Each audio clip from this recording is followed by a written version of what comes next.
जमीन पर बैठकर अब नहीं पढ़ेंगे बच्चे। बिहार की राजधानी पटना में आने वाली सर्दियों में प्रदेश के एक भी प्राथमिक और मध्य विद्यालयों के विद्यार्थी ठंडी जमीन पर नहीं बैठेंगे।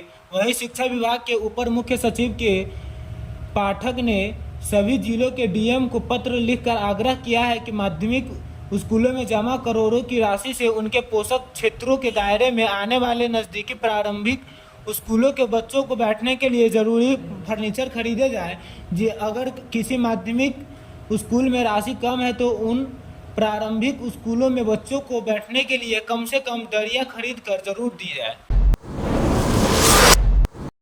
9 बैंकों में 26 करोड़ जमा करके भूल गए ग्राहक। बिहार के गोपालगंज जिले के बैंकों में 26 करोड़ से ज़्यादा की रकम लवारिस पड़ी है। ये आंकड़े सिर्फ 9 बैंकों की विभिन्न शाखाओं के हैं, यानी रकम बढ़ भी सकती है। जिन खातों में यह रकम है उसमें 10 साल से कोई लेन देन नहीं हुआ है। इसमें हथुआ के एक सरकारी विभाग की भी राशि शामिल है। यही नहीं, रकम के दावे के लिए भी बैंक तक कोई नहीं पहुंचा है।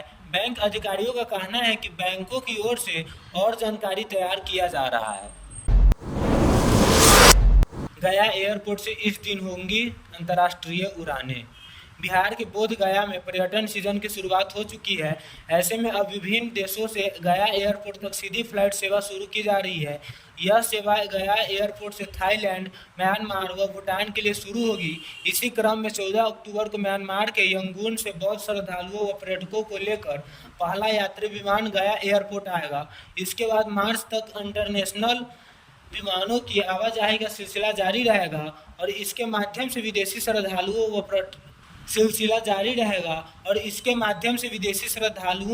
व पर्यटकों की आवाजाही बनी रहेगी। हालांकि जानकारी के लिए बता दें कि बीते दिनों पर्यटन सीजन की पहली चार्टर्ड इंटरनेशनल फ्लाइट वियतनाम से गया एयरपोर्ट पहुंची है। जल्द ही श्रीलंका के लिए भी सीधी विमान सेवा शुरू होने की संभावना है। सीमांचल में 3 दिनों से चल रही इनकम टैक्स की रेड। बिहार में पिछले 3 दिनों से इनकम टैक्स की रेड चल रही है। बुधवार को शुरू हुई छापेमारी गुरुवार के बाद शुक्रवार को भी जारी रही। कटिहार मेडिकल कॉलेज तक को आयकर विभाग की टीम खंगाल रही है। वहीं मिलिया एजुकेशन ट्रस्ट के संस्थानों और डायरेक्टर के आवास पर छापेमारी की जा रही है। इनकम टैक्स ने बुधवार को भागलपुर, पूर्णिया, कटिहार, किशनगंज और मुजफ्फरपुर में कार्रवाई शुरू की। भारी संख्या में पुलिस और सेंट्रल फोर्स के साथ इनकम टैक्स की टीम पहुंची और छापेमारी कर रही है। तमिलनाडु से बिहार पहुंचे बांग्लादेशी घुसपैठिया धराया। बिहार से सटे भारत नेपाल बॉर्डर क्षेत्र से 2 अलग अलग जिलों में की गई कार्रवाई में 2 घुसपैठियों को गिरफ्तार किया गया, जिसमें सीतामढ़ी में बांग्लादेश के एक नागरिक को पकड़ा गया जो अवैध तरीके से भारत में घूम रहा था। वहीं तमिलनाडु से वह बिहार आया था और बॉर्डर पर पकड़ा गया, जबकि किशनगंज में नेपाल बॉर्डर पर कार्रवाई की गई और एक चीनी नागरिक को अवैध तरीके से घुसपैठ करते पकड़ा गया। जब उसकी चालाकी पकड़ में आ गई तो वह जवानों को रिश्वत तक ऑफर करने लगा। पटना हाईकोर्ट ने 5 साल बाद अपना फैसला पलटा। बिहार की राजधानी पटना हाईकोर्ट ने भागलपुर के मुन्ना पांडे की फांसी की सजा पर रोक लगा दी है।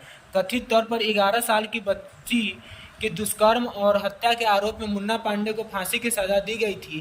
भागलपुर के सबौर का यह मामला था, जिसमें सबौर पुलिस के द्वारा प्राथमिकी दर्ज की गई थी।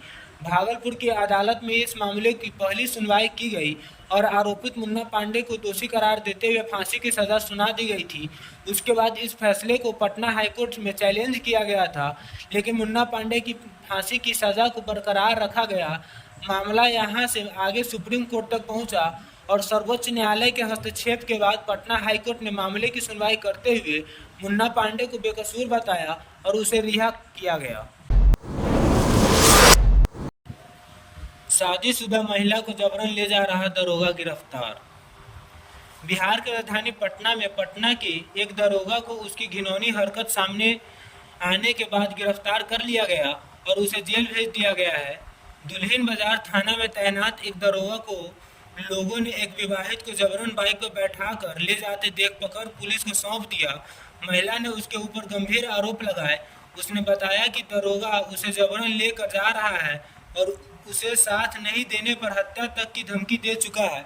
लोगों ने जब बीच सड़क पर हो रहे इस हाई वोल्टेज ड्रामे को देखा तो आगे आए महिला से उसकी पीड़ा सुनी और फिर आरोपी दरोगा को पुलिस के हवाले कर दिया। दरोगा पर केस दर्ज किया गया और उसे जेल भेज दिया गया है। मुजफ्फरपुर में युवक के साथ हैवानियत। बिहार के मुजफ्फरपुर जिले में एक युवक की प्रेमिका के परिजन ने पिटाई की, फिर उसका प्राइवेट पार्ट काट दिया। युवक की हालत गंभीर बनी है, उसका प्राइवेट हॉस्पिटल में इलाज चल रहा है। यह मामला टाउन थाना क्षेत्र का है। जख्मी युवक ने बताया कि गुरुवार अहले सुबह गर्लफ्रेंड ने उसे कॉल किया, कहा कि पापा की तबीयत खराब है, जल्दी आ जाओ। पहुंचते ही उसके पिता, मां और भाई ने उसके जमकर पिटाई की। चाकू से उसकी उंगली काटने की भी कोशिश की गई, फिर चाकू से प्राइवेट पार्ट काट दिया। चोरी के मामले में कोढ़ा गिरोह के एक सदस्य गिरफ्तार। बिहार के समस्तीपुर में पुलिस ने सीसीटीवी फुटेज के आधार पर कोढ़ा गिरोह के एक सदस्य को गिरफ्तार कर लिया है, जिसमें युवक मथुरापुर ओपी के रामनगर में सब्जी कारोबारी बनकर रह रहा था, जो रामनगर के एक बुजुर्ग दंपति के यहाँ पिछले 5-6 साल से 1500 किराया देकर रहता था। मकान मालिक को उसने बताया था कि वह सब्जी मंडी में काम करता है। ओलंपिक में क्रिकेट को शामिल करने का प्रस्ताव मंजूर। इंटरनेशनल ओलंपिक कमेटी ने लॉस एंजल्स ओलंपिक 2028 में क्रिकेट को भी शामिल करने का प्रस्ताव को स्वीकार कर लिया है, जिसमें आईओसी ने शुक्रवार को मुंबई में अपनी एग्जीक्यूटिव बोर्ड मीटिंग में यह निर्णय लिया था। आईओसी के अध्यक्ष थॉमस बाक ने कहा कि अधिकारियों ने लॉस एंजलिस ओलंपिक आयोजकों के क्रिकेट को 5 नए खेलों में से एक में शामिल करने के प्रस्ताव को स्वीकार कर लिया है, लेकिन सभी नए खेलों को 2028 खेलों में शामिल करने के फैसले से पहले आईओसी सदस्य वोटिंग करेंगे, जो 14 से 16 अक्टूबर तक मुंबई में होगी। 5 खेलों में baseball, softball, flag football, squash और लैक्रोस के साथ क्रिकेट के T20 फॉर्मेट को चुना गया है।